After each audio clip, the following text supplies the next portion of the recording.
ఈ మైక్ ఓకేనా? రీసౌండ్ ఉందా లేకుంటే ఓకేనా?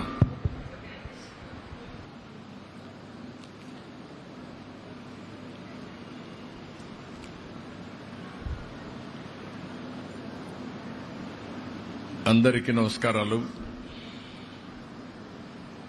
మొట్టమొదటిసారిగా వేదిక పైనటువంటి గౌరవ శాసనసభ్యురాలు, శాసన మండలి సభ్యురాలు అనురాధ గారు, గౌరవనీయులు సుజనా చౌదరి గారు, బోడే ప్రసాద్ గారు, రామ్మోహన్ రావు గారు, వెంకట్రావు గారు, బోండా ఉమామహేశ్వరరావు గారు,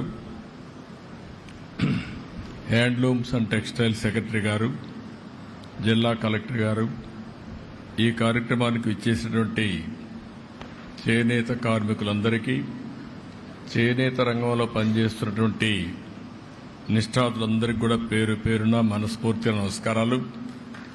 ఇప్పుడే కొంతమంది చేనేత పరిశ్రమకు సంబంధించి పూర్ణప్రసాద్ గారు, మంగళగిరి, శివకుమార్, తాడిపత్రి, మట్టా శ్యామ్ సుందర్, జాండ్రపేట చీరాల, అదే మరి క్రాఫ్ట్ కౌన్సిల్ మెంబర్ కూడా మాట్లాడారు. వీరే కాకుండా ఎవరైతే ఇప్పుడే గౌరంగ్ షా ఎప్పటి నుంచో ఈ సమస్య గురించి ట్రైన్ చేస్తూ 20 సంవత్సరాలుగా ఈ పరిశ్రమలో పనిచేస్తున్నారు, వారు కూడా మాట్లాడడం జరిగింది. ఈరోజు మనందరం ఒక్కసారి చూస్తే, నేను ప్రత్యేకంగా ఈ కార్యక్రమానికి వచ్చింది చేనేత కార్మికులకు పూర్తిగా అండగా ఈ ప్రభుత్వం ఉంటుందని చాలా స్పష్టంగా తెలియజేయడానికే ఈ కార్యక్రమానికి వచ్చాను. ఒక్కసారి మనందరం కూడా ఈ సందర్భంగా చేనేత కార్మికులకు కానీ, అదే మరిగా చేనేత పరిశ్రమను ప్రోత్సహించే ప్రతి ఒక్కరికి చేనేత దినోత్సవ సందర్భంగా మనస్ఫూర్తిగా శుభాకాంక్షలు తెలియజేస్తున్నా, అభినందనలు తెలియజేస్తున్నా. దీనికి ఒక చరిత్ర కూడా ఉంది. భారతదేశ స్వాతంత్ర ఉద్యమంలో విదేశీ వస్త్రాల బహిష్కరణ, స్వదేశీ వస్త్రాల్ని ప్రోత్సహించడం, ఆ రోజు ఒక ఉద్యమ స్ఫూర్తితో ముందుకు తీసుకుపోయారు. అది కూడా ఈ రోజునే జరిగింది. ఆగస్టు 7వ తారీఖున మొట్టమొదటిసారిగా జరిగి, అది వాడలా వెళ్లి, అది కడకు క్విట్ ఇండియా మూవ్మెంట్ కింద ఏదైతే బ్రిటిష్ వారిని మళ్లీ పంపించే వరకు ఉద్యమం జరిగిందంటే, ఆ స్ఫూర్తిలో ఇది ఒక భాగం అని చెప్పి కూడా నేను మీకు తెలియజేస్తున్నా. అదే మరి మన దేశంలో కూడా 2015 నుంచి ఈ యొక్క చేనేత అంతర్జాతీయ దినోత్సవాన్ని జరపాలని చెప్పి అనుకోవడం, కేంద్రంలో మోడీ గారు చేయడం, నేను ముఖ్యమంత్రిగా ఉన్నప్పుడు 2015 నుంచి ఈ కార్యక్రమానికి శ్రీకారం చుట్టాం. అది చాలా సంతోషం అని చెప్పి కూడా నేను మీకు తెలియజేస్తున్నా. ఒకే మాట చెప్తున్నా, ఈరోజు నేను వచ్చింది మీ అందరికీ భరోసా ఇవ్వడానికి వచ్చా. అందరితో సమానంగా చేనేత కార్మికుల్ని పైకి తీసుకొచ్చే వరకు ఈ ప్రభుత్వం నేను అండగా ఉంటామని మరొక్కసారి స్పష్టంగా మీ అందరికీ హామీ ఇస్తున్నా. నేను చాలా ఎన్నికల్లో చూశాను. ఏ ఎన్నికలు వచ్చినా కొంతమంది అటో ఇటో వెళ్లారు, కానీ చేనేత కార్మికులు మాత్రం మూకుమ్మడిగా బలపరిచింది తెలుగుదేశం పార్టీనే బలపరిచారు అన్ని ఎన్నికల్లో. అది ఆ రోజు సమైక్య ఆంధ్రప్రదేశ్ కావచ్చు, ఈరోజు నవ్యాంధ్రప్రదేశ్ కావచ్చు, ఎప్పుడు కూడా ఎక్కడ చేనేత కార్మికులు ఉంటారో అక్కడ ఎప్పుడు తెలుగుదేశం పార్టీకి మెజారిటీ వస్తుంది, ఆదరణ చూపించారు. అది ఎప్పటికీ గుర్తుంటుందని చెప్పి కూడా నేను మీకు తెలియజేస్తున్నా. చేనేత రంగం ప్రభుత్వ నిర్లక్ష్యాలతో తీవ్రమైన సంక్షోభంలోకి వెళ్ళింది.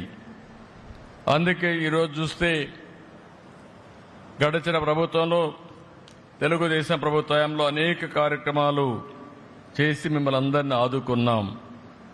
కానీ ఇటీవల ప్రభుత్వాన్ని మనం చూస్తే నేతన్న హస్తం పేరు చెప్పి మీకు అందే అన్ని రంగాల పథకాలను అన్ని రద్దు చేసే పరిస్థితికి వచ్చారు.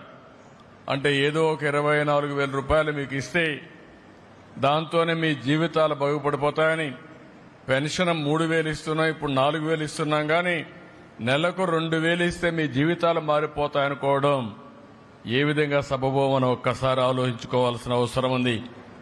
అన్ని పథకాలను రద్దు చేశారు. అదే మరిగా సొంత మగ్గం ఉంటేనే చేనేత నేస్తామన్నారు. ఆప్కో ద్వారా కొనుగోళ్లు ఆపేసే పరిస్థితికి వచ్చారు. అదే మరి నూలు రంగుపై సబ్సిడీ కూడా ఎత్తేశారు. పావలా వడ్డీ రుణాలు తీసేశారు. ఒక మాటలో చెప్పాలంటే అన్ని రుణాలు రద్దు చేసి మీ పొట్టగొట్టే పరిస్థితికి వచ్చారు.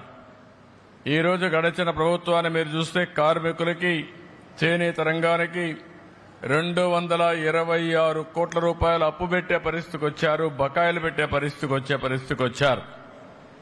కానీ ఒక్క మాట మీకు అందరికి గుర్తు చేసుకోవాల్సిన అవసరం ఉంది. చరిత్ర కూడా తెలుగుదేశం ప్రతిపక్షంలో ఉన్న, అధికార పక్షంలో ఉన్న ఎప్పుడూ చేనేత కార్మికులకు పోరాడిన పార్టీ తెలుగుదేశం పార్టీ అని మరొక్కసారి స్పష్టం చేస్తున్నా.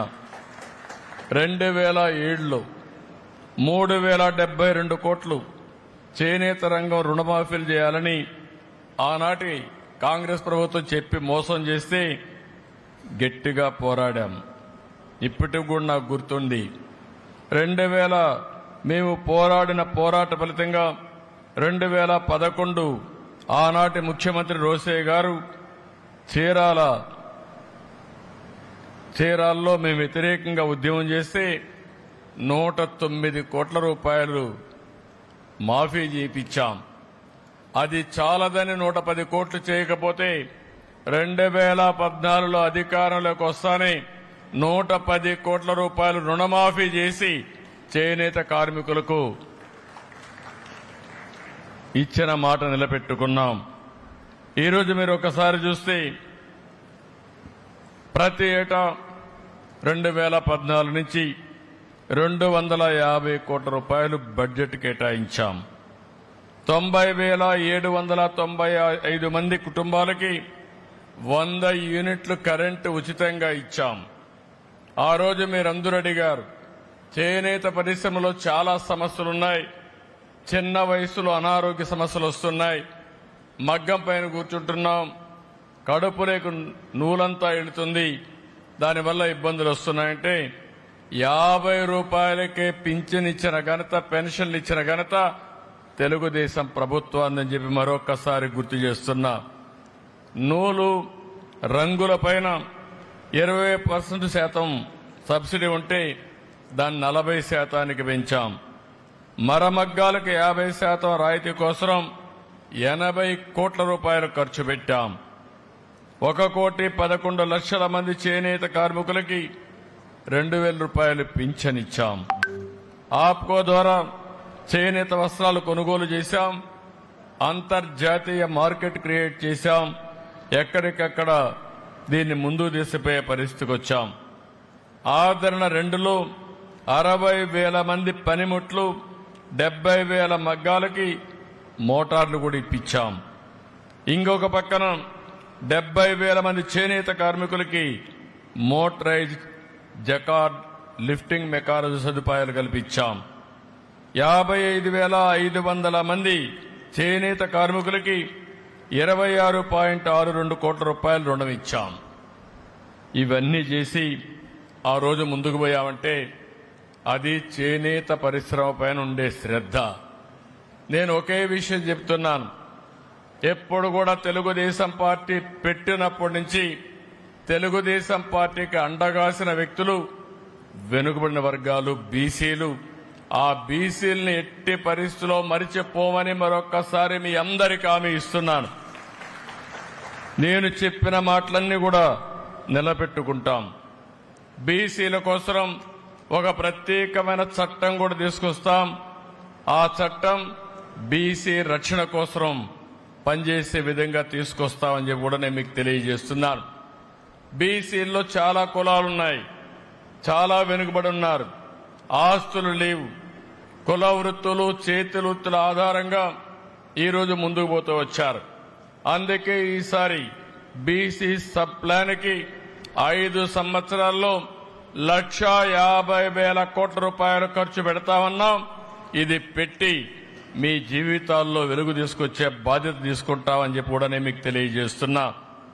స్థానిక సంస్థల్లో మళ్లీ 34% రిజర్వేషన్లు తీసుకొస్తాం.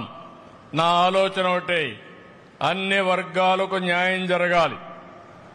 ఏ కొద్ది మందికో కాకుండా అట్టడుగు నుండే వర్గాల్ని ఆర్థికంగా, రాజకీయంగా, సామాజికంగా పైకి తీసుకురావాల్సిన బాధ్యత రాజకీయ పార్టీలకు ఉంది. దాన్ని ఏ విధంగా చేయాలనో అనునిత్యం ఆలోచించి చేస్తామని చెప్పి కూడా నేను మీకు తెలియజేస్తున్నా. చట్టసభల్లో వెనుకబడిన వర్గాలకు 33% రిజర్వేషన్ల కోసం అసెంబ్లీలో తీర్మానం చేస్తాం. పార్లమెంట్లో ఇది చట్టం అయ్యే వరకు మీ తరపు నుండి పోరాడతామని చెప్పి కూడా నేను మీకు అందరికీ హామీ ఇస్తున్నాను. ఇంకో పక్క నామినేషన్ పోస్టులో కూడా మీకు న్యాయం చేస్తాం. ఈరోజు మీరు చూస్తే టీడీపీ రాష్ట్ర పార్టీ అధ్యక్షుడిని, స్పీకర్ని కూడా బీసీలకే ఇచ్చాం. మంత్రులను కూడా అగ్రస్థానం ఇచ్చిన party Telugu Desam party, NDA government అని చెప్పి కూడా నేను గుర్తు చేస్తున్నాను. అయితే ఈరోజు మీరు ఒక్క విషయం గుర్తుపెట్టుకోవాలి. నేనైతే ఈరోజు ఎంతో ఆశగా వచ్చాను అన్ని అనౌన్స్ చేయాలని. అడిగిన దానికంటే ఎక్కువ ఇవ్వడం నా స్వభావం.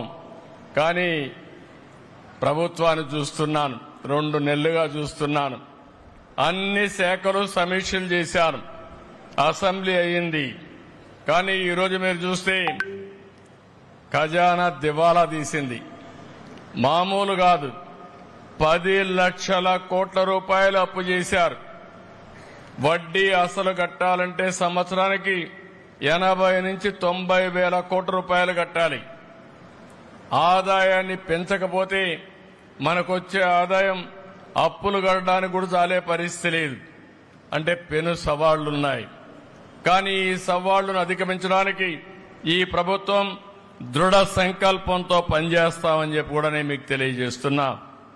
ఏ శాఖలో చూసినా దోపిడీ, విధ్వంసం, అవినీతి, వ్యవస్థలు నిర్వీర్యమైపోవడం. నేను 4వసారి ముఖ్యమంత్రి అయ్యాను. 3 సార్లు చూశాను. 3 సార్లు కూడా ఎప్పుడూ ఇన్ని ఇబ్బందులు నేను ఎప్పుడూ చూడలేదు. మొట్టమొదటిసారిగా వ్యవస్థ పూర్తిగా భ్రష్టుపట్టి ఎక్కడికక్కడ నిర్వీర్యమైపోయి సమస్యలన్నీ కూడా ఒక సుడిగుండంగా మారే పరిస్థితికి వచ్చిందని చెప్పి కూడా నేను మీకు తెలియజేస్తున్నా. ఇబ్బందులున్నాయని వదిలిపెట్టలేదు. నేను మొదటి రోజునే 5 సంతకాలు పెట్టాను. 5 సంతకాలు కేబినెట్లో పెట్టి నిర్ణయాలు చేసి అమలు చేశాం. మన పిల్లల ఉద్యోగాల కోసం మెగా డిఎస్సి సంతకం పెట్టాను. 16,347 ఉద్యోగాలు ఇవ్వడానికి ముందుకు పోతున్నాం. ప్రాసెస్ ప్రారంభమైంది. వీలైనంత తొందరలో ఈ ఉద్యోగ నియామకాలు జరుగుతాయని చెప్పి కూడా నేను మీకు తెలియజేస్తున్నా. అదే సమయంలో పేదవాళ్ళకి ఏదైతే ఆ రోజు ఒక మాట చెప్పాను, ప్రతి ఒక్క ఇంటికి పెద్ద కొడుకుగా ఉంటా, మీ బాధ్యత తీసుకుంటానని చెప్పి పింఛన్ 4,000 రూపాయలు ఇస్తానని చెప్పాను. అంతేకాదు ఏప్రిల్ నుంచే ఇస్తా అన్నాను. అందుకే ప్రభుత్వం వచ్చిన మొదటి నెలలో 7,000 రూపాయలు ఇంటికి తీసుకొచ్చి ఇచ్చిన పార్టీ ఎన్డీఏ ప్రభుత్వం, తెలుగుదేశం అని చెప్పి నేను మీకు తెలియజేస్తున్నా. ఇప్పుడు కూడా 4,000 రూపాయలు 2వ నెల కూడా ఇచ్చాం. ఎప్పుడూ ఇస్తాం. 65 లక్షల మందికి దగ్గర నెల నెల 2,737 కోట్ల రూపాయలతో ఈ కార్యక్రమాన్ని ముందుకు తీసుకెళ్తాం. ఇది మీరు చూసి సంవత్సరానికి 33,000 కోట్ల రూపాయలు ఖర్చు పెడుతున్నాం. 5 సంవత్సరాల్లో ఒక్క పెన్షన్లో 1,65,000 కోట్ల రూపాయలు ఈ పేదవాళ్ళకిచ్చే ప్రభుత్వం, మానవత్వం ఉండే ప్రభుత్వం అని చెప్పి కూడా నేను మీకు తెలియజేస్తున్నా. ఇంకో పక్కన మీరు సర్వస్వంగా భావించే మీ భూములకు రక్షణ కల్పిస్తూ ఈరోజు ల్యాండ్ టైటిలింగ్ యాక్ట్ రద్దు చేశాం. నా దగ్గరికి నేను ఆఫీసు పోతే మొన్న ఒక 5,000 మంది వచ్చారు. నేను ముఖ్యమంత్రిగా అంతమందిని ఎప్పుడూ చూడలేదు. మీటింగ్లు పోతే వస్తారు కానీ అర్జీలు తీసుకొని ఒక రోజు 5,000 మంది వచ్చారు. ఏంటి ఈ సమస్యలంటే ఎక్కడికక్కడ ప్రజల్ని సమస్యల సుడిగుండంలో నెట్టేశారు. భూ కబ్జాలు చేశారు, ఆస్తులు కొట్టేశారు, చట్టంలో ఉండే లొసుగులని పెట్టి ఎక్కడికక్కడ భూ కబ్జాలు చేసి వాళ్ళ పిటిషన్ తీసుకొచ్చి ఇస్తామంటే చాలా బాధేసింది. ఇలాంటి సమస్యలని మనం చూసినప్పుడు ఒకటే హామీ ఇస్తున్నాం. ఈరోజు ల్యాండ్ టైటిలింగ్ యాక్ట్ రద్దు చేశామంటే ఆ చట్టం గాని రద్దు చేయకపోయి ఉంటే మీ ఆస్తి మీది కాదు. ఇక్కడుండే కాలేజీ కూడా మేరీ స్టెల్లా కాలేజీ కూడా వేరే వాళ్ళకి రాయిచ్చేసేవాళ్ళు, లేదంటే రికార్డులో మార్చేసేవాళ్ళు. అలాంటి దుర్మార్గమైన పాలన జరిగింది. ఏది చూసినా కబ్జాలు చేయడం, రికార్డులు తారుమారు చేయడం, పేదవాళ్ల ఆస్తులు కొట్టేయడం, ఇది ఒక ఆనవాయితీగా పెట్టుకుని చాలా అన్యాయం చేసే పరిస్థితికి వచ్చారు. అదే సమయంలో మీరు ఒకసారి చూస్తే పేదవాడికి అన్నం పెట్టే అన్నా క్యాంటీన్ కూడా రద్దు చేశారు. పట్టుదలతో ఒకేసారి 100 అన్నా క్యాంటీన్ని ఆగస్టు 15వ తారీఖున ప్రారంభిస్తున్నామని చెప్పి కూడా నేను హామీ ఇస్తున్నా. ఇది కూడా జరుగుతాయి. అదే మరిగా ఒక్క విషయం మిమ్మల్ని కోరుతున్నా, అన్నదానం చేయాలి అనుకునే ప్రతి ఒక్కరికి అన్నా క్యాంటీన్ ఒక మంచి కార్యక్రమం అవుతుంది. మీ ఇంట్లో మీ పిల్లలు పుట్టినరోజు వచ్చినా, మీ పుట్టినరోజు వచ్చినా, లేకపోతే మీరు ఏ మంచి పని అయినా, లేకపోతే మీ ఇంట్లో వాళ్ళకు గుర్తుండాలనుకున్నా అన్నదానం చేయండి. అన్ని దానాలలో అన్నదానం అన్నింటికంటే ముఖ్యమైంది, పుణ్యం వస్తుంది. నేను ఒకటే ఆలోచిస్తున్నాను, ఎన్టీ రామారావు గారు తిరుమల తిరుపతి దేవస్థానంలో అన్నదానం కోసం ఒక కార్యక్రమాన్ని పెట్టాడు. ఈరోజు 1,500 కోట్ల పైన కార్పస్ ఉంది, ప్రజలే నడుపుతున్నారు. ప్రతిరోజు 1,00,000 మందికి ఉచితంగా భోజనం పెట్టే పరిస్థితికి వచ్చారు. అలాంటి ఒక మంచి కార్యక్రమానికి మీరు కూడా ముందుకు రండి. రాష్ట్రంలో మొత్తం పెట్టగలిగితే ఒక రోజు పెట్టండి, శక్తి ఉంటే. మొన్నైతే ఒక అతనైతే ఒక విషయం వచ్చాడు, నా దగ్గరకు వచ్చాడు. నేను ఒక కార్యక్రమంలో ఉంటే మీరు వచ్చిన తర్వాత నా ఆస్తి విలువ పెరిగింది, 100 కోట్లు పెరిగింది, నేను 1 కోటి రూపాయలు అన్నదానం కోసం అన్నా క్యాంటీన్కి ఇస్తానని ఆయన ప్రకటించే పరిస్థితికి వచ్చాడు. ఇది మంచి కార్యక్రమాలు. డబ్బులు సంపాదించడం ముఖ్యం, సంపాదించిన డబ్బుల్ని సద్వినియోగం చేసుకోవడం కూడా అంతే ముఖ్యమని చెప్పి కూడా నేను మీకు తెలియజేస్తున్నా. యువత నైపుణ్యాన్ని పెంచడానికి, చేనేత కార్మికుల్లో కూడా నైపుణ్యం పెరగాలి, ఆ విషయం చెప్తాను. యువత నైపుణ్యం పెంచడానికి ఈరోజు మీరు చూస్తే మొదటిసారి దేశంలోనే ప్రపంచంలోనే స్కిల్ సెన్సస్ చేస్తున్నాం, సర్వే చేస్తున్నాం. అందరూ మాట్లాడతారు, క్యాస్ట్ సెన్సస్ మాట్లాడతారు, లేకపోతే ఇంకొకటి మాట్లాడతారు. కానీ ఈ ప్రభుత్వం ఆలోచించే విధానం అన్నింటికంటే ముఖ్యమైనది నైపుణ్యం. ఈరోజు నైపుణ్యాన్ని పెంచుకోగలిగితే ప్రపంచాన్ని జయించే శక్తి భారతదేశంలో ఉండే యువతకుంది. అందుకని ఈరోజు స్కిల్ సెన్సస్ కి ముందుకు పోతున్నాం. ఇంకో పక్క ఇసుక కూడా దేవుడిచ్చిన వరం. ఇది దేవుడు వరం ఇచ్చిన పూజారి ఇవ్వడన్నట్టు దేవుడిచ్చిన ఇసుకని వీళ్ళు అమ్ముకునే పరిస్థితికి వచ్చారు. చాలా దారుణంగా చేశారు. 1,000 కోట్ల రూపాయలు ఖర్చు పెట్టినా ఇసుక దొరికే పరిస్థితి లేదు. పేదవాడు ఇల్లు కట్టుకోవాలంటే సమస్య అయింది. ఇంకో పక్కన భవన నిర్మాణ కార్మికులు పూర్తిగా దెబ్బతినే పరిస్థితికి వచ్చారు. అందుకే ఆలోచించాం, ఉచిత ఇసుక ఇస్తా అన్నాం, మాట నిలబెట్టుకున్న ప్రభుత్వం ఇది. అందుకే ఈరోజు ఉచిత ఇసుక ఎక్కడికక్కడ ఇస్తున్నాం. ఒకటే హామీ ఇస్తున్నాం, రాష్ట్రంలో మీలో కూడా చైతన్యం రావాలి. మీ పంచాయతీలో మీరు ఇసుక బుక్ చేసుకోండి. మీరు ఏ రీచ్ కావాలో ఆ రీచ్కి వెళ్ళండి. ఈరోజు రైల్వే స్టేషన్ పోతే ఊబరైజేషన్ ద్వారా ఎట్టయితే ఆటో ఎక్కొస్తామో, ట్యాక్సీ ఎక్కుతామో, అదేవిధంగా నిర్దిష్టమైన రేట్లతో మీ ఇంటికి ఇసుక వచ్చేట్టుగా చేసే బాధ్యత ఈ ప్రభుత్వానిదని చెప్పి మరొకసారి మీ అందరికీ హామీ ఇస్తున్నా. ఇదే కాకుండా ఇంకొక పక్క పోలవరం, అమరావతి మళ్లీ పునర్నిర్మాణం కోసం ముందుకు పోతున్నాం. ఈ సంవత్సరం ఇప్పుడే వస్తా ఉంటే చూశాను. కృష్ణా నది మొట్టమొదటిసారిగా బ్యారేజ్ చూస్తే కడుపు నిండింది, ఆనందంగా ఉంది. నీళ్లైతే కృష్ణా జలాలు పరవళ్లు దొక్కుతున్నాయి. అది కూడా చూసినప్పుడు చాలా సంతోషంగా ఉంది. దుర్గమ్మ తల్లి దయ వల్ల ఈ నెలలోనే కృష్ణా నది కూడా ఫుల్లుగా శ్రీశైలం నిండింది, నాగార్జున నిండింది, పులిచెంతల నిండింది, రాయలసీమకు నీళ్లు వస్తున్నాయి. కాబట్టి రాబోయే రోజుల్లో నీరుంటే ఏమైనా చేయొచ్చు. అలాంటి రిజర్వాయర్లు నిండే పరిస్థితి వచ్చేందుకు సంతోషం అని చెప్పి కూడా నేను మీకు తెలియజేస్తున్నా. నేను ఒకే ఒక విషయం చెప్తున్నాను. పేదరికం లేని సమాజం కోసం మేము పనిచేస్తున్నాం. ఆర్థిక అసమానతలు తగ్గించడం కష్టం కాదు, కానీ ప్రయత్నం చేయాలి. అందుకనే మీరు చూస్తే ఒక్క విషయం మీరు గుర్తుపెట్టుకోవాల్సిన అవసరం ఉంది. ప్రభుత్వం ప్రైవేటు విధానాల వల్ల ఈరోజు సంపద వచ్చింది. ఈరోజు ఒక రోడ్డు వేసినా, ఒక టెలిఫోను మనకు సేవలు అందించిన, కరెంట్ వచ్చిన ప్రైవేటు వ్యక్తుల భాగస్వామ్యంతో సమర్థవంతంగా చేయగలుగుతున్నారు. సంపద సృష్టించబడతా ఉంది.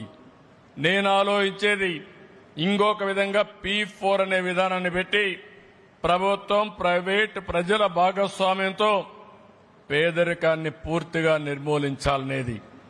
ఎక్కడ పేదవాడుంటే అక్కడ తెలుగుదేశం పార్టీ, ఎన్డీఏ ప్రభుత్వం ఉంటాం, మీకు అండగా ఉంటాం. ఈ రోజు నేను హామీ ఇస్తున్నా. ప్రతి సంవత్సరం చేనేత కార్మికులు ఉన్నారు. ఎప్పుడు కూడా చేనేత కార్మికులు అన్ని రంగాల్లో వెనుకబడి ఉంటారు. ఒక సవాలుగా తీసుకుంటాం. సంవత్సరం మీ ఆదాయం ఎంత పెరిగిందో చెప్పే బాధ్యత తీసుకుని సంపద సృష్టించడమే కాదు, పేదవాళ్లకు అండగా నిలబడే విధానాన్ని తీసుకొస్తామని చెప్పి కూడా నేను మీకు తెలియజేస్తున్నా. నేను దీనికి ఒకే మాట చెప్పాను. ఎవరైతే సమాజం వల్ల పైకొచ్చారో, పైనుండే 10 మంది, కింద నుండే 20 మందికి సహాయం చేసే పరిస్థితి రావాలి. ఆర్థికంగా పైకి తీసుకొచ్చే పరిస్థితి రావాలి. ఇప్పుడు చౌదరి ఉన్నాడు, ఉదాహరణకు ఆయన వ్యాపారాలు చేస్తాడు. అలాంటి వాళ్లకు బాధ్యత ఉంది సమాజం పట్ల. వాళ్ళందరూ కూడా సమాజంలో ఉండే పేదవాళ్ళని ఏ విధంగా ఆర్థికంగా పైకి తేగలుగుతారో ఆలోచిస్తే, వాళ్ళు చేసిన పని వల్ల ఫలితాలు వచ్చాయా లేదని ప్రభుత్వం బేరే చేసి బాగా చేసే దండేస్తాం, బాగా చేయకపోతే నమస్కారం పెట్టి నువ్వు చేయలేదని స్పష్టంగా చెప్పే బాధ్యత తీసుకొస్తాం. ఎందుకు నేను అడుగుతున్నానంటే, ఇది వాళ్ళ బాధ్యత. సమాజం మనకు అన్ని ఇచ్చింది. మనతో పుట్టిన వాళ్ళు ఇబ్బందుల్లో ఉన్నారు, ఆర్థికంగా వెనుకబడి ఉన్నారు.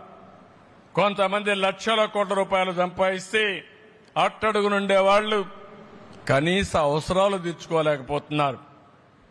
200 రూపాయలు రోజు సంపాదించలేని వాళ్ళు చాలా మంది ఉన్నారు. వాళ్ళ మీదనే నా దృష్టి అంతా అని చెప్పి కూడా నేను మీకు తెలియజేస్తున్నా. ఒకప్పుడు జన్మభూమి స్ఫూర్తిని పెట్టాం. బ్రహ్మాండంగా అందరూ ముందుకొచ్చి అనేక కార్యక్రమాలు చేశారు. ఇప్పుడు మళ్లీ అలాంటి కార్యక్రమాలతో ముందుకు పోవాలనేది చాలా అవసరం. ఇంకొక విషయం కూడా మీరు గుర్తుపెట్టుకోవాల్సిన అవసరం ఉంది. ఏదో కేవలం పథకాలు ఇవ్వడం కాదు. పేదరిక నిర్మూలన జరగాలంటే సంపద సృష్టించాలి. సంపద సృష్టిస్తే ప్రభుత్వానికి ఆదాయం పెరుగుతుంది. ఆ ఆదాయాన్ని మళ్లీ పేదరిక నిర్మూలన ఖర్చు పెడితే ఆటోమేటిక్గా పేదరిక నిర్మూలన జరిగే పరిస్థితి వస్తుంది. అందుకని ఈరోజు ఒక్క అమరావతి మీరు ఒక్కసారి ఊహిస్తే, అమరావతి సుజావుగా పనులు జరిగి ఉంటే 3 లక్షల కోట్ల రూపాయలు సంపద వచ్చేది. ఒక్క రూపాయి బయట తెచ్చే అవసరం లేకుండా అక్కడుండే వాళ్ళు కట్టే పన్నుల వల్ల, అక్కడుండే భూమి వల్ల అమరావతి నిర్మాణం పూర్తయి ఉండేది. అలాంటి దుర్మార్గమైన కార్యక్రమం వల్ల ప్రజల ఆస్తి 3 లక్షల కోట్ల రూపాయలు ఆవిరయ్యే పరిస్థితి వచ్చింది. చాలా బాధాకరం అని చెప్పి కూడా నేను మీకు తెలియజేస్తున్నా. అందుకే ఈరోజు నేను మీ అందరికీ చేనేత కార్మికులందరికీ హామీ ఇస్తున్నా. రాష్ట్రంలో ఉండే ప్రతి ఒక్క కుటుంబానికి హామీ ఇస్తున్నాం. డిపార్ట్మెంట్ కూడా అవసరమైతే రిఫార్మ్ చేస్తాం. డిపార్ట్మెంట్ ఆలోచించాలి. మనం చేసిన పని వల్ల ఫలితాలు ఏ విధంగా వచ్చాయో ఆ ఫలితాలను సమీక్ష చేసుకుని తద్వారా డిపార్ట్మెంట్ ముందుకు పోవాల్సిన అవసరం ఉంది. అందుకని ఇప్పుడే నేను ఒక మాట అడిగాను. ఈరోజు నేను ఇక్కడికి వస్తానే ఒక 2 షాపుల దగ్గరికి వెళ్ళాను. ఒకటి ఉప్పడమ్మది, ఉప్పాడ చీర కూడా నేను కొన్నాను. ఇప్పుడే కొన్నాను. నేను ఎప్పుడు చీర కొనలేదు, కానీ మొట్టమొదటిసారిగా చేనేత కార్మికుల్ని ప్రోత్సహించడానికి మా మిస్సెస్ కూడా గుర్తొస్తే 2 చీరలు కొన్నాను. ఒకటి ఉప్పాడ, ఒకటి ధర్మవరం అని చెప్పి నేను మీకు తెలియజేస్తున్నా. ఈరోజు ధర్మవరం ఉప్పాడ ఇవన్నీ కూడా మనకు కొన్ని క్లస్టర్స్ ఉన్నాయి. చీరాల కానీ, మంగళగిరి, తర్వాత మీకు వచ్చే కొందికి రాష్ట్రంలో ఒక 10-20 సెంటర్లు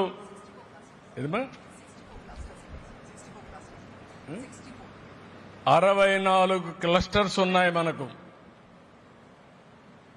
నేను ఎమ్మెల్యేగా ఉన్నప్పుడు ఏదైతే శ్రీకాకుళం పొందూరు కద్దరు అప్పట్లో ఆ షాపు పోయి హైదరాబాద్లో ఉంటే ఎమ్మెల్యేలుగా ఉండి ఆ పొన్నూరు కద్దరు కొనేవాళ్ళం. ఇవన్నీ కూడా మనకు ఒక 64 క్లస్టర్స్ ఉన్నాయి. ఎక్కడ చూసినా ఒక 100 కుటుంబాలు 200 కుటుంబాలు ఇప్పుడు కూడా పనిచేస్తున్నారు. ఇవి కాకుండా కొన్ని దిక్కల విడివిడిగా ఉన్నారు. చాలా మంది చేనేత గిట్టుబాటు కాకుండా వృత్తి మారిపోయే పరిస్థితికి వచ్చారు. నేను వృత్తిపరంగా మీరు ఆలోచించినప్పుడు ఓసారి అనిపిస్తుంది, మనకు కుల వృత్తులు, చేతి వృత్తులు ప్రధానంగా వచ్చాయి. వంశ పారంపర్యాలుగా మనం ఒకసారి చూస్తే గ్రామాల్లో ఇంత డెవలప్మెంట్ జరిగినప్పుడు ఒక్కొక్క కులం బీసీల్లో కానీ మిగిలిన కులాల్లో కానీ కొన్ని వృత్తులుగా ఆధారంగా పోయారు. అలాంటి ఆధారంగా తీసుకున్న వాళ్ళు చేనేత కార్మికులు ఉన్నారు. ఆ పరిశ్రమలో చాలా ఇబ్బందులు చూశాను. 24 గంటలు పిట్టు పైనే కూర్చునేవాళ్ళు.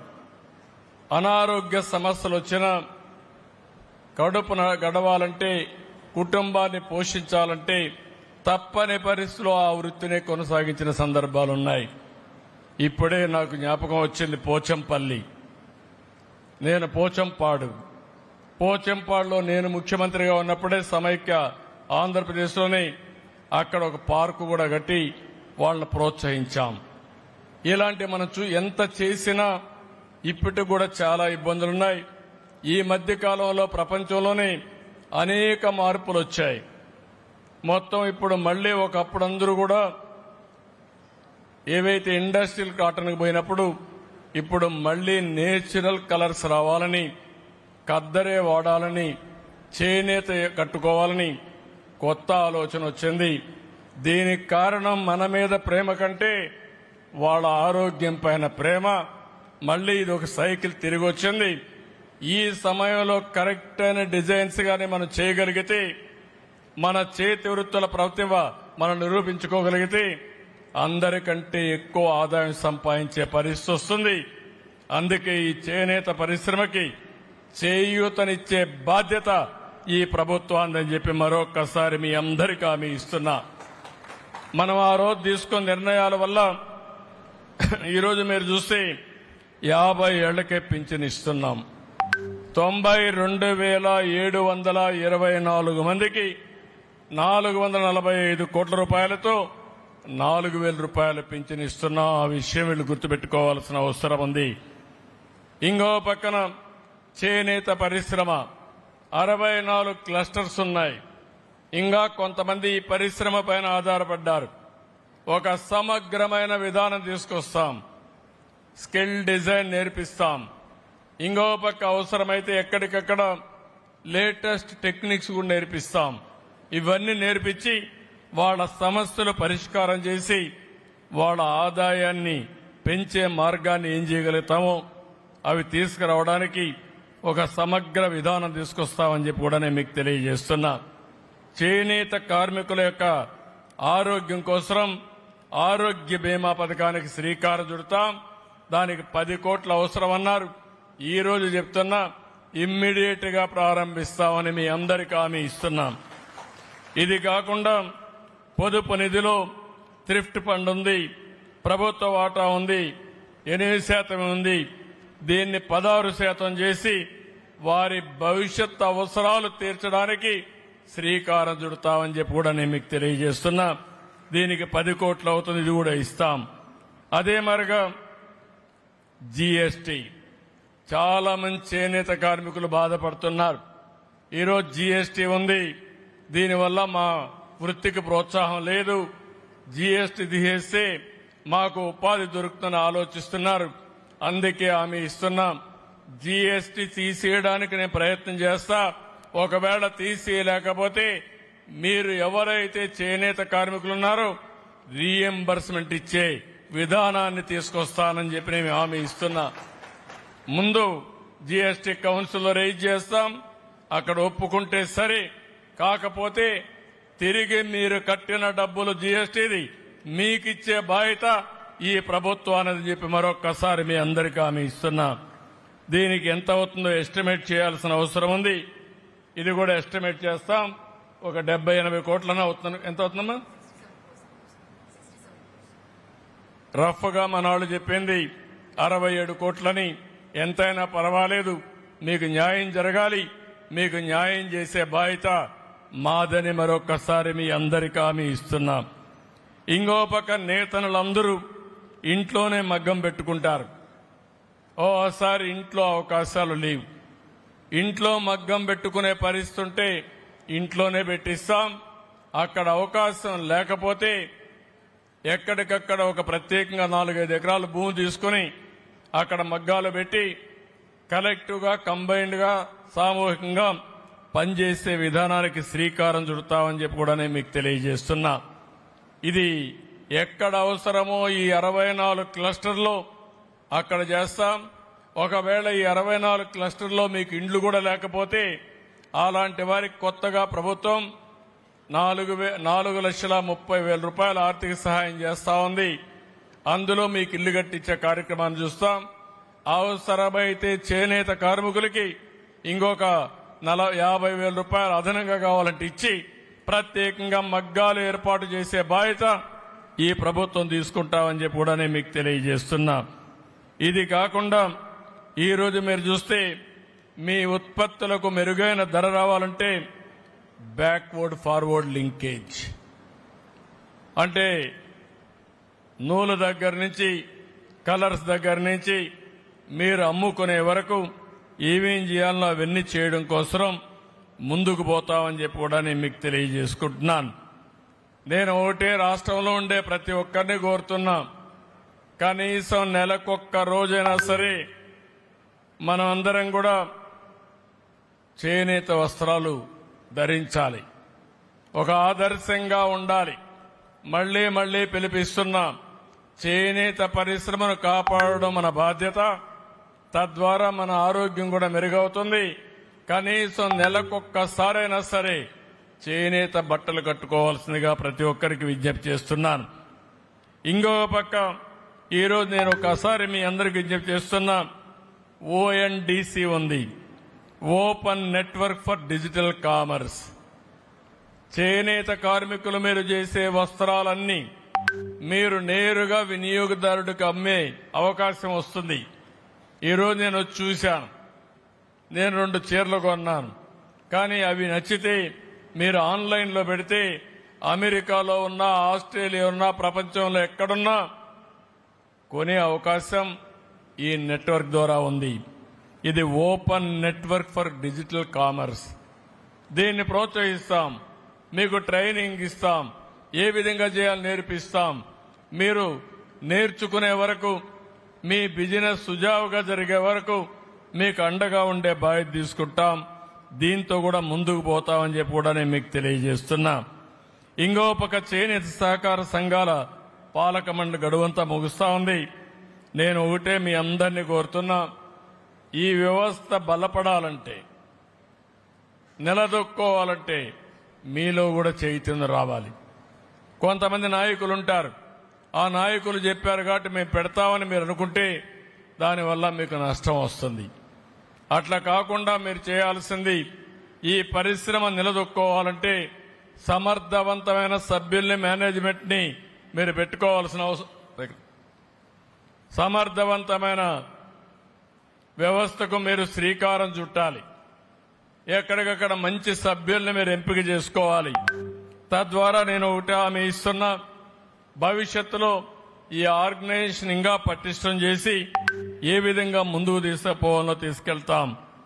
ప్రస్తుతం ఆప్కో సంస్థ అయితే 100 షోరూముల ద్వారా చేనేత వస్త్రాలను మార్కెటింగ్ చేస్తున్నారు. నేనే ఆ రోజు దీనికి శ్రీకారం చుట్టాను. దీన్ని ఇంకా ఎఫెక్టివ్ గా ముందుకు తీసుకుపోతాం. వాళ్లకు రావాల్సిన బకాయిలపైన దృష్టి పెడతాం. ప్రభుత్వ, ప్రైవేట్ రంగాలు కూడా ప్రోత్సహించే విధంగా దీన్ని ఏర్పాట్లు చేస్తాం. ఇది కాకుండా ఇంకొక పక్క మీరు ఒకసారి చూస్తే, ఏదైతే ఈ చేనేత కార్మికులు ఉన్నారో వీళ్ళందరి కోసం ప్రధానమంత్రి సూర్య గారిని ఒక ప్రోగ్రాం ఉంది. ఇంటి దగ్గరనే కరెంటు ఉత్పత్తి చేసుకోవడం. ఒకప్పుడు కరెంటు ఉత్పత్తి చేసుకోవాలంటే ఎక్కడో ఉత్పత్తి చేసి వస్తే వచ్చేది, లేకపోతే లేదు.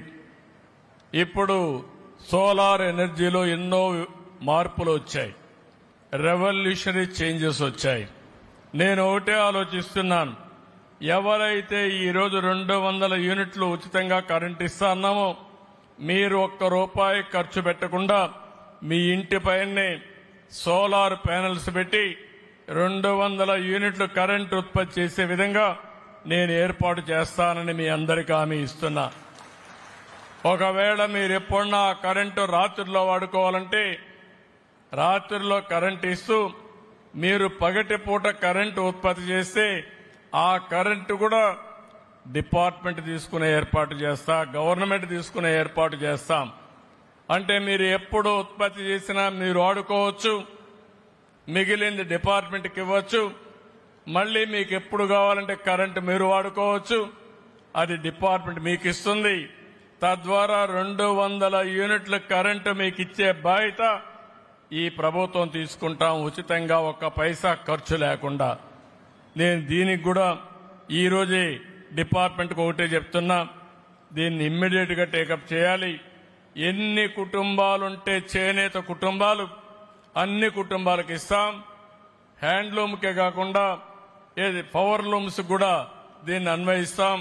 వాళ్ళకు కూడా ఎన్ని యూనిట్లు ఖర్చు అవుతుందో అన్ని యూనిట్లు ఉత్పత్తి చేసుకునే విధంగా ఉచితంగా సోలార్ ప్యానెల్స్ పెట్టి కరెంట్ ఇచ్చే బాధ్యత ఈ ప్రభుత్వం తీసుకుంటామని చెప్పి కూడా నేను మీకు తెలియజేసుకుంటున్నాను. అదే మరి ఇంకొక విషయం కూడా గుర్తుపెట్టుకోవాల్సిన అవసరం ఉంది. పర్యావరణ అవసరాల దృష్ట్యా సహజ రంగులకు ప్రోత్సాహం ఇవ్వాలి, నేచురల్ కలర్స్ కు ప్రోత్సాహం ఇవ్వాలి. దీన్ని ముందుకు తీసుకుపోవాల్సిన అవసరం ఉంది. పరిస్థితులు మారుతున్నాయి. మారిన పరిస్థితులకు అనుగుణంగా మనలో కూడా ఒక చైతన్యం రావాలి. అప్పుడే మనం అనుకున్న లక్ష్యాలు మనం నెరవేరుస్తాం. నేను చాలా మందికి చాలాసార్లు చెప్తున్నాను, ప్రత్యేకంగా చేనేత కార్మికులకు చెప్తున్నా, ఈరోజు మీలో ఒక చైతన్యం రావాల్సిన అవసరం ఉంది. ఎన్ని రోజులైనా మన సమస్యల్ని బాధపడుతూ ఆలోచించుకుంటూ మన కాలక్షేపం చేస్తే మన జీవితాల్లో వెలుగులు రావు. నేను ఒకటి అందరికంటే మళ్లీ చెప్తున్నా, నేను వెనుకబడిన వర్గాలకు అండగా ఉంటానని చెప్పాను. అందులో అన్ని వెనుకబడిన వర్గాల కంటే చేనేత కార్మికులు చాలా వెనుకబడి ఉన్నారు, ఇబ్బందులున్నాయి. దీన్ని అర్థం చేసుకున్నాం. అందుకే మీకు చేయూతనివ్వడానికి ఈ ప్రభుత్వం సిద్ధంగా ఉన్నాం. అన్ని విధాలు అండగా ఉంటాం. డిపార్ట్మెంట్ కూడా చెప్తున్నాం, 64 క్లస్టర్స్ ఉన్నాయి. పేరుకు క్లస్టర్స్ ఉండడం కాదు, వాళ్ళకి ఏం అవసరాలు ఉన్నాయి, వాళ్ళ నైపుణ్యం ఎట్లా పెంచాలి, ప్రపంచం మెచ్చే విధంగా డిజైన్స్ ఎట్లా తయారు చేయాలి, దానికి కావలసిన ఇన్ఫ్రాస్ట్రక్చర్ ఎట్లా తయారు చేయాలి, బ్యాక్వర్డ్ ఫార్వర్డ్ ఇంటిగ్రేషన్ కూడా చేసి నిర్దిష్టమైన లక్ష్యాలు పెట్టుకుని అవి ఎంతవరకు నెరవేర్చామో ఎప్పటికప్పుడు సమీక్షలు చేసుకుని ఫైనల్ గా సంవత్సరం ఈ చేనేత కార్మికుల ఆదాయం ఎంత పెంచామో మనం చెప్పే పరిస్థితి రావాల్సిన అవసరం ఉంది. అలాంటి ఒక జవాబుదారీ వ్యవస్థకు శ్రీకారం చుడతాం. మీకు ఏమాత్రం కూడా ముందు మారిగా నేను ఒక మాట చెప్పాను, 95 CBN గా ఉంటానని చెప్పాను. మీరందరూ గుర్తుపెట్టుకో, ఆ రోజు చేసిన పనులు మీరు చూస్తే నేను పరిగెత్తా అందరినీ పరిగెత్తిచ్చా. ఈరోజు దాని నమూనే హైదరాబాద్.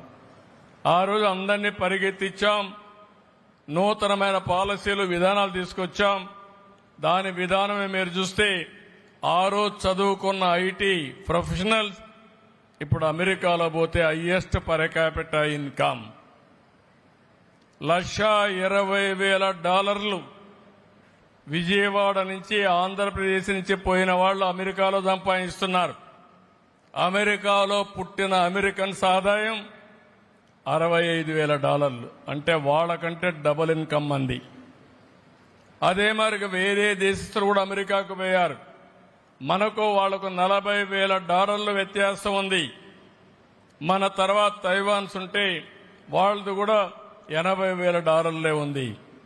అంటే మన వాళ్లకు తెలివితేటలున్నాయి, సామర్థ్యత ఉంది, పట్టుదల ఉంది, నేర్చుకునే విధానం తెలిసిన వ్యక్తులు. అందుకే ఫస్ట్ మూవర్ కింద ఐటీలో వచ్చారు. ఈరోజు ప్రపంచమంతా వెళ్లారు, ప్రపంచమంతా రాణించే పరిస్థితికి వచ్చారు. కాబట్టి ఈరోజు నేను ఏ విషయాలైతే చెప్తున్నానో దీనికి ఒక కార్యాచరణ ప్రణాళిక తయారు చేస్తాం. మీ దగ్గరికి అందరూ వస్తారు. నాయకులను కూడా కోరుతున్న చేనేత కార్మికులుగా ఉండే నాయకుల్ని మీరు ఈ కులం కోసం రిప్రజెంట్ చేసేటప్పుడు మీరు కూడా ముందుగా మీ యొక్క నాలెడ్జిని అప్గ్రేడ్ చేసుకుని మీ సమర్థతను పెంచుకుని మిమ్మల్ని నమ్ముకున్న ఈ పేదవాళ్ళని ముందుకు తీసుకుపోయే మార్గంలో ఆలోచించమని మిమ్మల్ని కోరుతున్నా. అట్లా కాకుండా రాజకీయం కోసం మన పదవుల కోసం మనం ఆలోచిస్తే సబబుగా ఉండదని మరొకసారి విజ్ఞప్తి చేస్తూ, ఏదేమైనా ఈ ప్రభుత్వం వచ్చిన తర్వాత నేను 4వ ముఖ్యమంత్రి అయిన తర్వాత మొట్టమొదటిగా కలిసింది నా ఆత్మకు నా గుండెకు దగ్గరగా ఉండే చేనేత కార్మికుల్ని, ఆప్త బంధువులైన చేనేత కార్మికుల్ని. దానికి కారణం ఈరోజు చేనేత దినోత్సవం రావడం. నేను ఎన్నోసార్లు చెప్పాను, ఇప్పుడు కూడా చెప్తున్నా, రాష్ట్రంలో ఉండే ప్రతి ఒక్క చేనేత కార్మికుడు గుర్తుపెట్టుకోవాలి. నేనేదో మిమ్మల్ని పొగడానికో మీటింగ్కి వచ్చానని చెప్పడం లేదు. 42 ఏళ్లుగా తెలుగుదేశం పార్టీ పెట్టినప్పటి నుంచి పార్టీకి అండగా నిలబడ్డ వర్గం ఇది. నాకు బాధ్యత ఉంది. ఆ బాధ్యత మీ రుణం తీర్చుకోవాలి. అందుకే హామీ ఇస్తున్నా, నేను చెప్పినట్టే కాకుండా ఇంకా ఎక్కువ చేసి మిమ్మల్ని పైకి తీసుకొచ్చే విధానంతో ముందుకు పోతా. మీరు కూడా పూర్తిగా సహకరించమని, మీరు కూడా ఈ ప్రభుత్వ విధానాలను సద్వినియోగం చేసుకోమని ప్రతి ఒక్కరిని కోరుకుంటూ, మీరు ఒకే ఒక విషయం లాస్ట్లో మీకు చెప్తున్నా. గడిచిన ప్రభుత్వం మీరు చూస్తే చేనేత కార్మికులకు ₹1 ఖర్చు పెట్టలేదు. ఆ 24,000 రూపాయలు ఇచ్చేసి మా పని అయిపోయిందని ఒక్క పైసా ఖర్చు పెట్టలేదు. సర్వే ఒకటి చేసి మన భూముల్లో సర్వే రాళ్లు వేయడానికి 700 కోట్ల రూపాయలు ఖర్చు పెట్టారు. అంటే సర్వే రాళ్లకు ఆనాటి ముఖ్యమంత్రి ఫోటో వేసుకుని మన భూముల చుట్టూరు నాటడానికి ఒకే ఒక ప్రాజెక్టుకి 700 కోట్లు ఖర్చు పెట్టారు. 5 ఏళ్లలో ఆ 700 కోట్ల రూపాయలు ఈ చేనేత కార్మికులపైన ఖర్చు పెట్టుంటే మీ జీవితాల్లో వెలుగు వచ్చేది. అది ఆనాటి ముఖ్యమంత్రి చేసిన పని. ఈరోజు మీకు ₹1 కోటి ఖర్చు పెట్టాలంటే పెట్టలేకపోయాడు. సాక్షి పేపర్కు మాత్రం 403 కోట్ల రూపాయలు అడ్వర్టైజ్మెంట్లు ఇచ్చుకున్నాడు. ఆ పేపర్ ఉండాలి. ఆ పేపర్లో తప్పుడు వార్తలు రాసి మనల్ని మోసం చేస్తానే ఉండాలి. దీనికి 403 కోట్లు ఖర్చు పెట్టాడు. వైజాగ్ లో ఇప్పుడుండే ప్యాలెస్లు జాలకుండా రిషికొండ ప్యాలెస్ కి 500 కోట్లు ఖర్చు పెట్టాడు. నాకైతే అర్థం కావడంలో ఏం చేయాలన్నా ఆ ప్యాలెస్ ని ఎట్లా మెయింటైన్ చేయాలని కూడా అర్థం కావడంలా. అంటే ఒక వ్యక్తి యొక్క విలాసమైన జీవితం కోసం, వ్యక్తిగత ప్రయోజనాల కోసం ప్రజాధనాన్ని 500 కోట్ల రూపాయలు తగలబెట్టే పరిస్థితికి వచ్చారు. ఇంకో పక్కన మీరు చూస్తే అమరావతిలో ముళ్లన్నీ మొలిచిపోయి కంపంతా మొలిచిపోతే దాన్ని తీయాలంటే ఇప్పుడు టెండర్లు పిలిచారు మా వాళ్ళు. దానికి 36 కోట్లు. ఉండే బిల్డింగ్లన్నీ పోయినాయి. ఆ బిల్డింగ్లన్నీ కూడా మీరు చూస్తే నీళ్లలో ఉండిపోయి మొత్తం తుప్పుపట్టే పరిస్థితికి వచ్చింది. దాన్ని ఏం చేయాలో తెలియని పరిస్థితి. ఎక్కడికక్కడ పంచాయతీ ఆఫీసులకి, టిట్కో ఇళ్లకి ఏది కనపడిస్తే అది రంగులేసి దగ్గర 2000 నుంచి 3000 కోట్ల రూపాయల ప్రజాధనాన్ని దుర్వినియోగం చేసే పరిస్థితికి వచ్చారు. ఇంకో పక్క మీరు చూస్తే ఒక్క మద్యం మామూలు కాదు, నాసిరకం మద్యం. దుకాణాలు వీళ్ళవే, మ్యానుఫ్యాక్చరింగ్ వీళ్లే, డిస్ట్రిబ్యూషన్ వీళ్లే. ఒక్క తెలంగాణ మనకు వ్యత్యాసం చూస్తే 18,000 కోట్ల రూపాయల వ్యత్యాసం వచ్చింది ఆదాయంలో. అంటే 18,000 కోట్లు నష్టం వచ్చింది. ఇలాంటి విధానాలన్నీ ఇష్టానుసారంగా విద్యుత్ శాఖలో వీళ్ల విధానాలలో 10,000 కోట్ల రూపాయల నష్టం వచ్చింది. పోలవరం మునిగిపోయే పరిస్థితి వచ్చింది. అమరావతి ఆస్తి ఆవిరైపోయే పరిస్థితికి వచ్చింది. ఇంకో పక్క ఆదాయం బాగా తగ్గింది, అప్పులు పెరిగాయి. ఇవన్నీ కూడా వాళ్ళ యొక్క అక్రమ ఆస్తుల్ని పెంచుకున్నారు తప్ప ప్రజా ఆస్తులు పెంచిన సందర్భాలు కూడా లేవు. ఏదేమైనా మీరందరూ కూడా మొన్న ఎలక్షన్లో నేను చూశాను. నేను 10 ఎలక్షన్లు రన్ చేశాను. మొట్టమొదటిసారిగా మొన్న ఎలక్షన్లో అపోజిషన్ స్టేటస్ లేకుండా 175 సీట్లలో 164 గెలిపించి 11 సీట్లే కట్టబెట్టిన మొదటి ఎన్నిక ఇది. ఒక హిస్టారికల్ ఎలక్షన్స్ ఇది.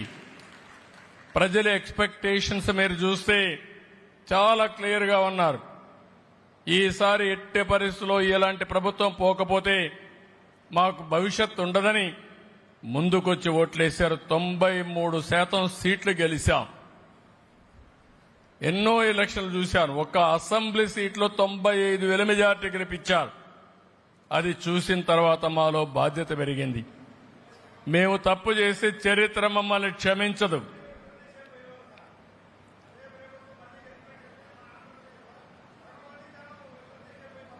మా తమ్ముడు చెప్పినట్టు నిర్ణయించుకున్నారు. బతుకో చావో నిర్ణయించుకుని ఈసారి గెలవకపోతే మేము ఈ రాష్ట్రం వదిలిపెట్టి వెళ్ళిపోతాం, ఏదో వేరే రాష్ట్రాలకు పోతాం, లేకపోతే వేరే దేశాలకు పోతాం అనే పరిస్థితికి వచ్చారు. అందుకే వేరే దేశాల్లో ఉండేవాళ్లు, వేరే రాష్ట్రాల్లో ఉండేవాళ్లు లక్షల రూపాయలు ఖర్చు పెట్టుకుని ఎన్నికల్లో వచ్చి పనిచేశారంటే అది ఆనాటి ప్రభుత్వం యొక్క ఘనత, ఆ ప్రభుత్వం పై నుండే వ్యతిరేకత అని చెప్పి కూడా నేను మీకు తెలియజేస్తున్నా. ఇలాంటివన్నీ చాలా జరిగాయి. ఏదేమైనా మళ్లీ మాట్లాడుకుందాం. నేను ఒకటే మిమ్మల్ని కోరుతున్నా, చేనేత కార్మికులు మరొక్కసారి చేనేత అంతర్జాతీయ దినోత్సవం సందర్భంగా శుభాకాంక్షలు తెలియజేసుకుంటూ ఈ ప్రభుత్వం మీకు అండగా ఉంటుంది, అన్ని విధాలా ఆదుకుంటుందని చెప్పి తెలియజేసుకుంటూ సెలవు తీసుకుంటున్నా. జై హింద్.